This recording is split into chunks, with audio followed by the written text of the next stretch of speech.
Global Affairs Canada said that they had secured consular access to one of those two Canadians arrested this week. Ambassador John Manley met with former diplomat Michael Kovrig. The department has not yet met with businessman Michael Spavor. Now, joining me to discuss is former Foreign Affairs Minister John Manley.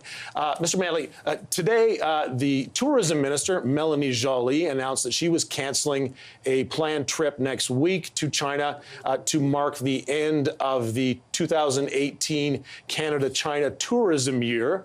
What do we read into that?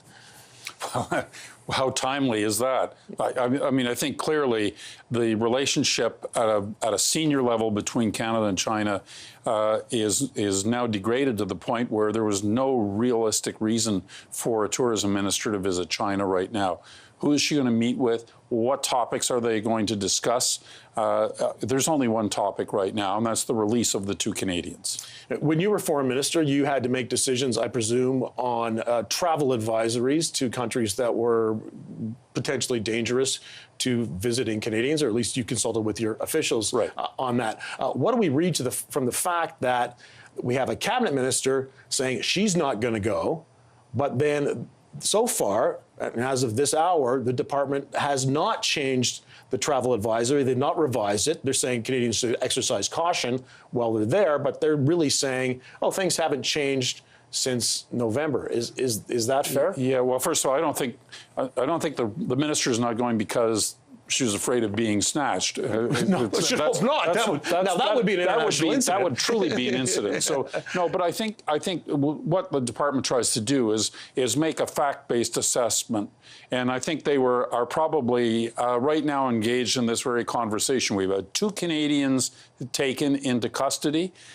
Is this something that is more broadly a risk for Canadians? I can tell you that in the business community, many Canadian business people are making the decision that they'll just not send anyone senior to China right now until the dust settles on this whole incident.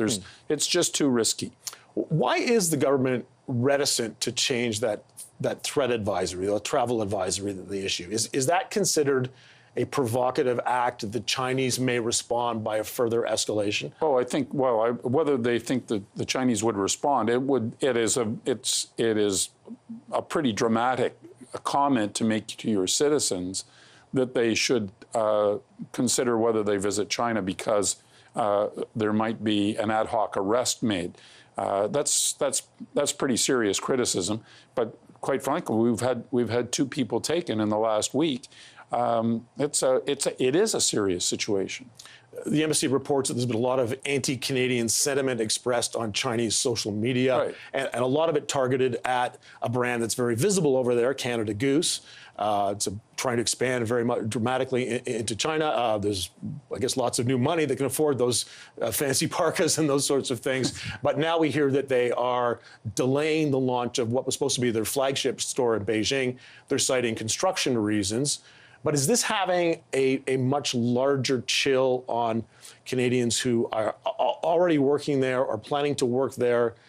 Are they concerned that it is destabilizing, which has something that has been, I think, since your time, was a fairly reliable business environment?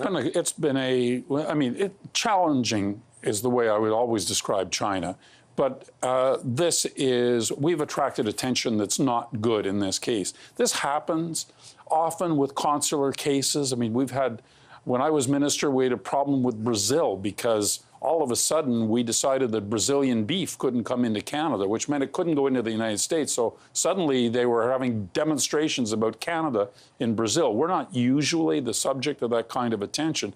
This isn't your run-of-the-mill drug runner. This is a senior executive in one of the companies that is the pride of China.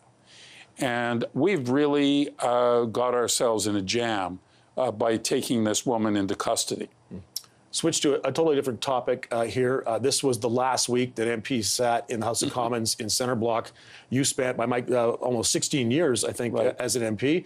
Do you have any special memory of working in that building? And I'm curious what the closure of that, after almost over 100 years since that building has been up and running, what do you remember and take away from the physical building of Center Block? Well, first of all, it's a beautiful building. Everybody admires it. Secondly, it meant a lot. I mean, to me, when I arrived there, was able to go in as a member, that was a big event. That was a really big event. I was elected in an election that was held at the end of November. So right around this time of year, when all the Christmas lights were up, I got an office, and I was in the West Block facing the Center Block with the Gothic windows. And I sat there. In those days, cars would drive around Parliament Hill to see the Christmas lights, and there was a steady stream of cars. I sat there looking out my window thinking I'd died and gone to heaven. It was just such a special thing. And I think all of us feel a very real emotional attachment to the buildings. I hope I live to see them reopen. So do I. Yeah. Thanks for your time, Mr. Manley. Thanks, Glenn.